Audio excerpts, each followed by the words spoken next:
In this appendix video, I'll show you how much range you can stack in BFME2 and ROTWK and compare that to what can be done in the Age of the Ring mod, as there are some striking differences to be found.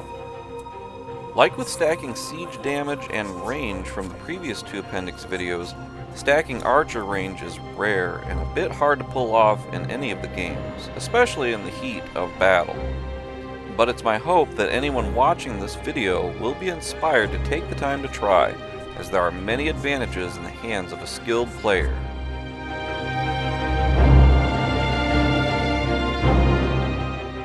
In both BFME2 and ROTWK, you can stack archer range, but it is very limited and limited in time duration as well, and thus very limited in impact on the overall game.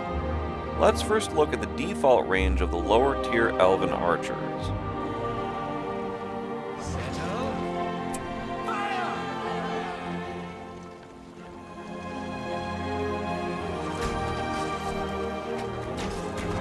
You can also buff out your range with the little used bombard ability.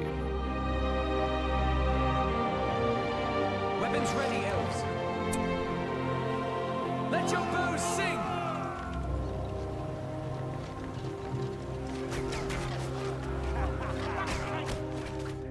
Now here is where it gets a little weird. In vanilla, you can use the elves' Farsight ability to increase your vision and firing range, but watch what happens if you use just your auto attack, no bombard, versus when you use bombard as well. Keep your wits sharp.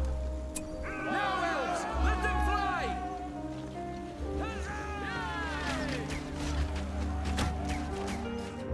Using Farsight barely increases your firing range at all.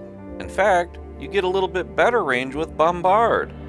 However, if you use bombard with Farsight, you get quite a bit better results.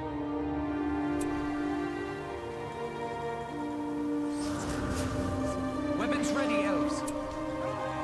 There, another.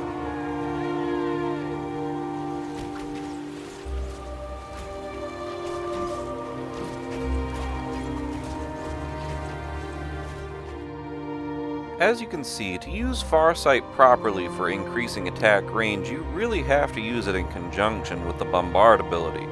Otherwise, it's only useful for clearing the shroud. But neither the bombard ability description nor that for Farsight make this clear. For players like myself, this would have made for so many more enjoyable games had I known this a long time ago. But can you stack your range any further in the vanilla games? Well, yes. Higher tier archer units will have greater firing range than lower tier ones. Perhaps the best archers in the vanilla games are the elves' Mirkwood archers, so let's see their range stacked now. Stay ready. There, bullseye. And just to be clear, let's bring them back. Guard this area. There they are!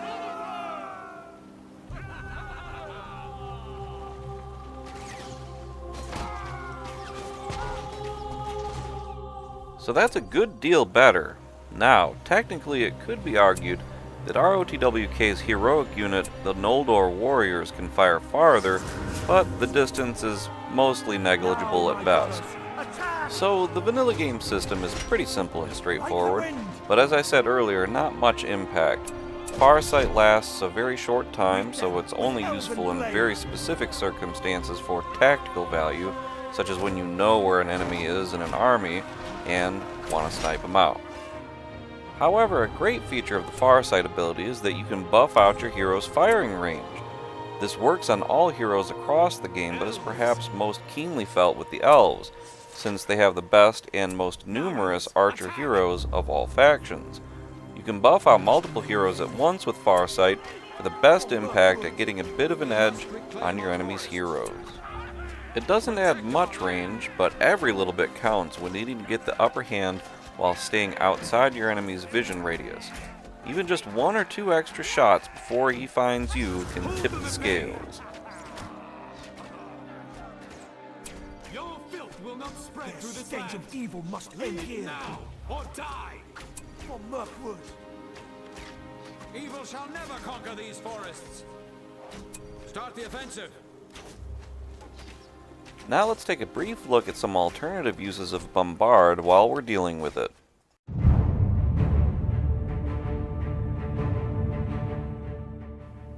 So what are some of the alternative uses of stacking range? Well, you can use archers to great effect to take out arrow towers when you don't have siege. As long as you have the bombard ability in use, those fortress defenses cannot fire back. It should also be noted that certain archers, like more elite ones, have longer default range than tier 1 archers. We've been relieved by now. Get rid of this thing.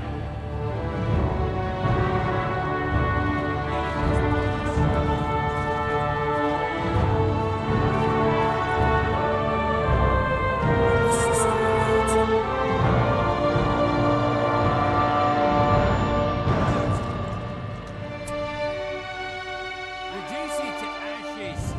You have to be a little careful how you use the bombard ability with tier 1 units, but you will eventually get it.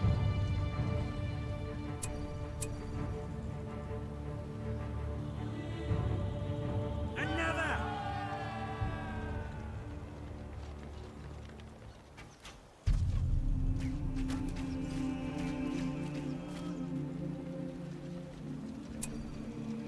Ruin the place.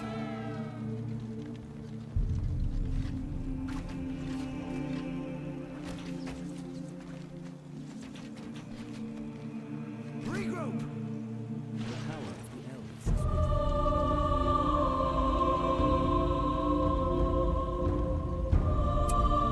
Bring it to rear.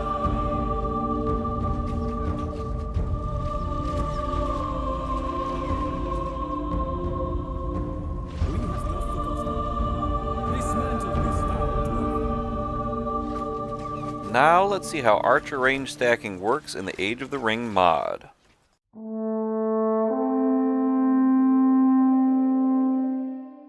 Let's start with the default range of the Rivendell faction's elves. These are some of the best archers in the game, so they'll naturally have better range than any early game archers. Protected. The enemy is near.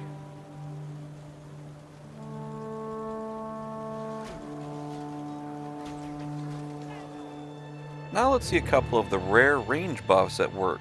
We'll use Erebor as the supporting faction. The faction has the special upgrade to their arrow towers, which increases range, the Arid Mithrim banner. We'll also use Bard with his passive leadership to archers, which also increases range. Lastly, we'll use the Elven Archer's special ability, which also increases range. You'll see that I'll be focus firing on one of their heroes, which is one of the great attractions with stacking archer range. Gotta love sniping those heroes. You'll also see me use the bombard ability, something that almost never gets used, but which does actually increase your firing range. Let's see how much of a boost they get now.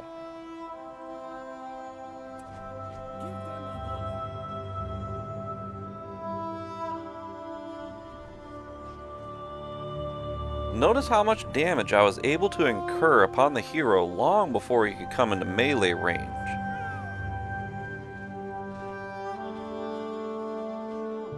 Now we'll look at one more example of a range buff, Rivendell's Gandalf the Grey summon. He has a great ability for this. Let's see all of this stacking together.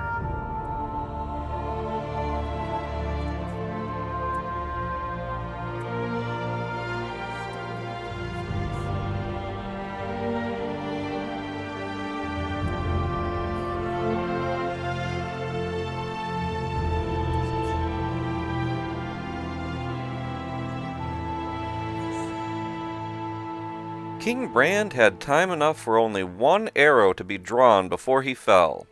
As you can see, stacking archer range can be a fun and advantageous feature to you, so long as you plan beforehand and have some good intel about where your enemy's hero is in an army. And with this stack, the archer's ability and the Gandalf summons ability both only last a very short time to boot.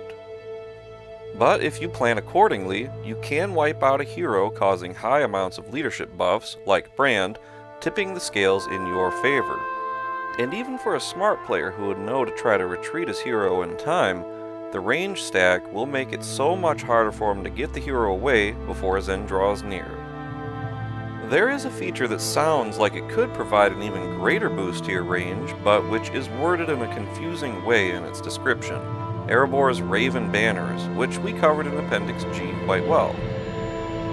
If you go by the Raven Banners description, it reads like they provide a range boost to nearby archers. However, this is false. They only provide the experience boost to archers and range boost to ranged siege, as covered in Appendix G. Here you can see more clearly how the Raven Banners do not add to your firing range.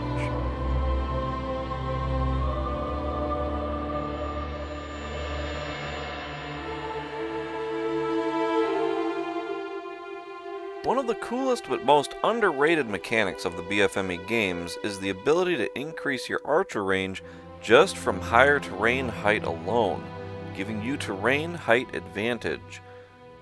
But to see this more clearly, let's first take one more brief look at how far archers can fire without it. Here you can see that the Mirkwood Elves can fire out to the 10th to 11th line before having to move forward. With Bombard, they reach to the 17th line.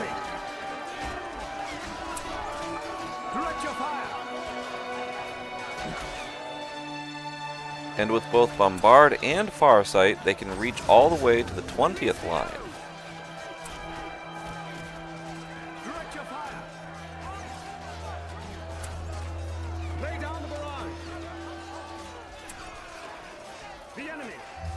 Now let's see how height can change this. Here is a typical height found in much of the vanilla games.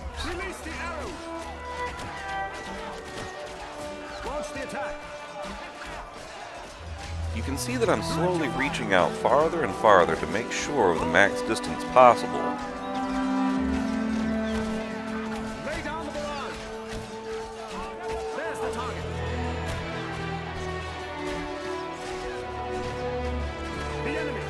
You can see here that the Mirkwood Elves can reach out to the 14th line without Bombard or Farsight. With just Bombard, they can reach out to the 20th line.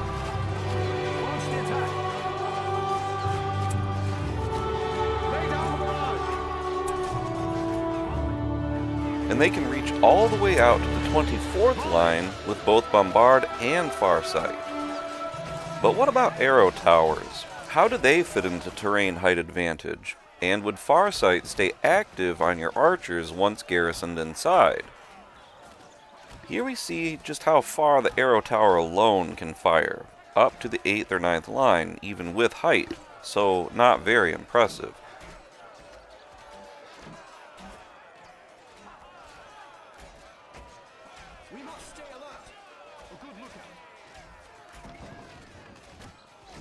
But when garrisoned with the Mirkwood archers, while the tower itself does not fire any farther, the archers can.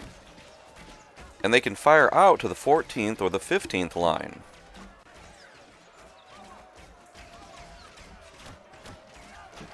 But what about with Farsight?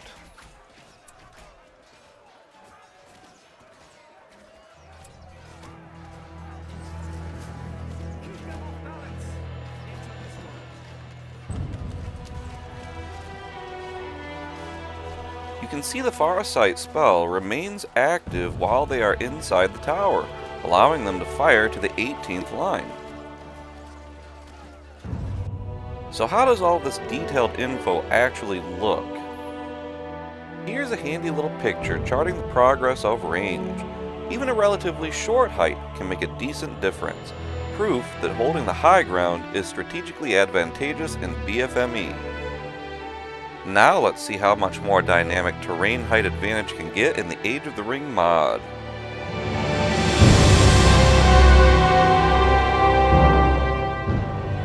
Having covered so much ground in the vanilla games, I'll skirt over some of the details to get right to the good stuff, as what you've seen basically works the same in AOTR. And of course, this height advantage can stack with the other range increases we've shown.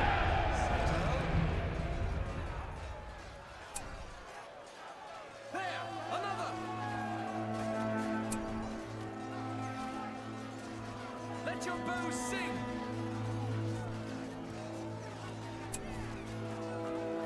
With Bard, Gandalf, and the tower upgrade, you can fire out to the 23rd or 24th line of troops. Recall that it's at this line that the upper tier Mirkwood archers of Vanilla maxed out their range, so here's where AOTR really starts to shine with how much you can stack range. We'll now start to switch over to the Rivendell elves we used earlier. Let's see how far they get.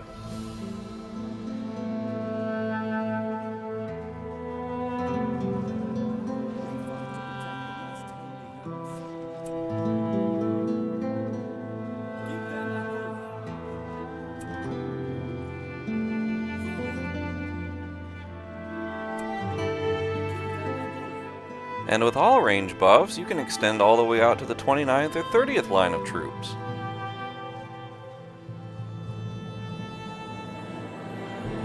But there's even more range stacking possible in AOTR. Let's look at the last couple buffs that can be stacked with archer range from all factions. While most factions have some sort of relatively minor range buff, almost all of them stack only within each specific faction. LOTHLORIAN is one of them, which has this limitation, but the Erebor range buffs we've covered in the Gandalf summon do all stack with LOTHLORIAN's range buffs.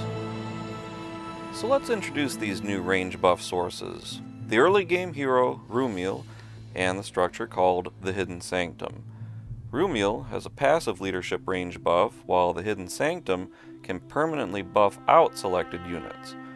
As I said a moment ago, both of these buffs only work on LOTHLORIAN units, so let's look at a new upper tier archer unit, the Galathrim Warriors. These are perhaps the toughest archers in the whole game. One of the more secret features about these units, though, is the long range they can fire, so we're going to stack this range with all the boosts we've covered and see how far they can reach. Also note on the minimap just how far their vision can extend with all these buffs.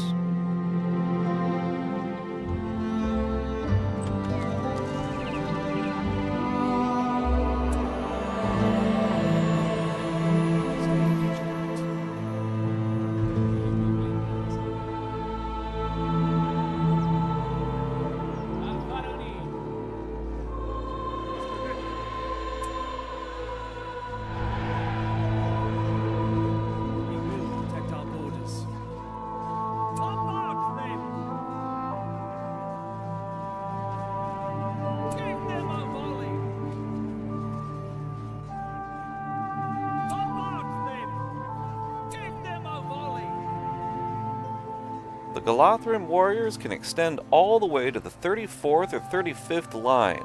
This is a stunning amount of range for archers, and to make it even better, notice just how precise their arrows land when compared to other archers' bombard abilities. Other ones are scattered. This is pinpoint accuracy, which is important if you want to snipe heroes and high priority targets efficiently. Notice how with the scattered shot of the Rivendell elves, even as powerful as they are with all their range buffs, the arrows irregularly strike the hero.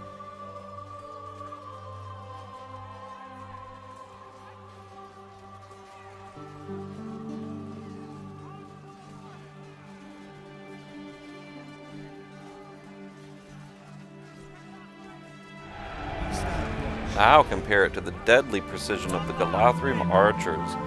It's like night and day.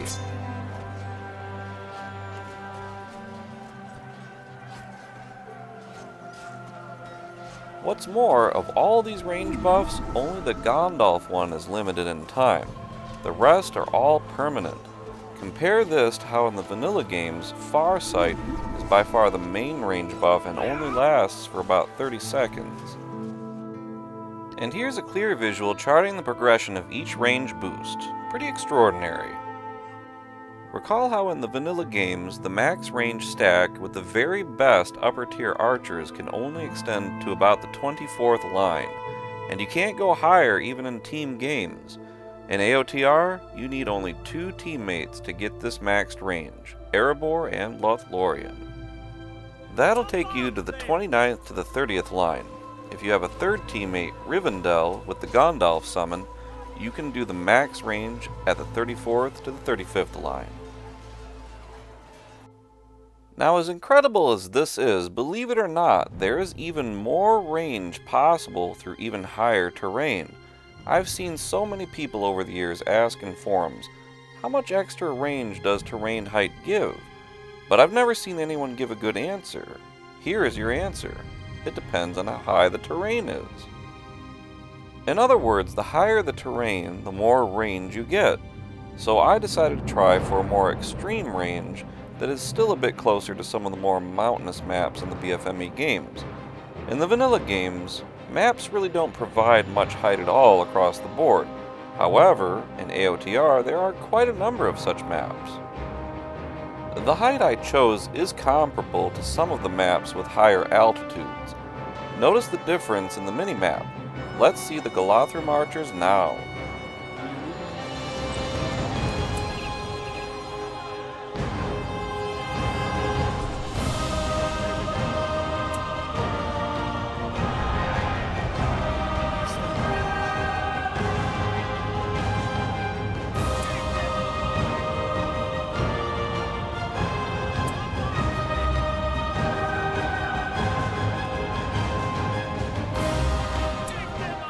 Notice on the minimap that if there was an even radius of vision, they would be able to see across about half the map or more, depending on where they were situated. As you can see, they can fire all the way out to the 58th line. Terrain height range stacking is serious stuff. Hold that high ground, especially if you're Lothlorien. Looking at this from the enemy's perspective, if he's just kind of putzing around, none the wiser, he could be in for a world of hurt.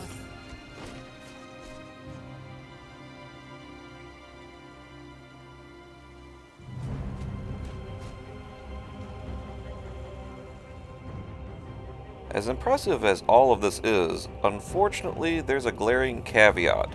You lose all of these buffs if you garrison those archers in a tower.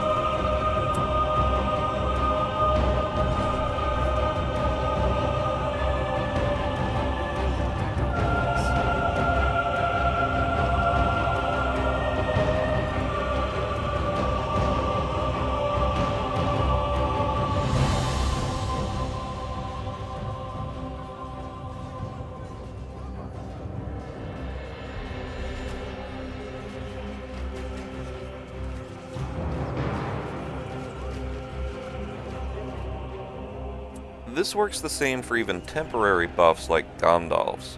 A rather unfortunate issue to lose everything, but not sure if it's a bug or one of those weird limitations of the code for an old game or even just design.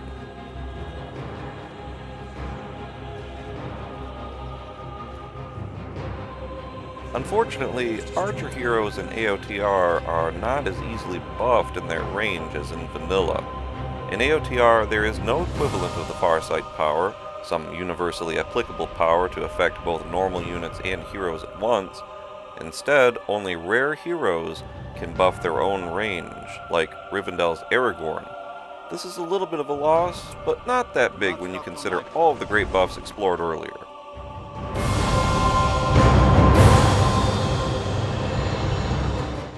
Regardless of these latter issues with garrisoned towers and heroes, stacking archer range in the Age of the Ring mod is still pretty incredible.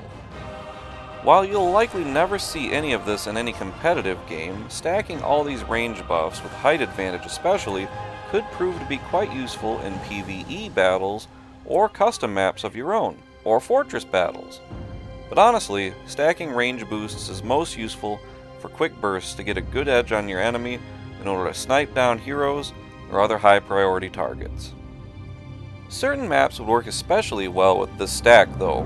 I'm thinking areas with bridges or narrow walkways or choke points or walls of impassable terrain. Of course, You could even make your own little walled-in outpost just for this, too.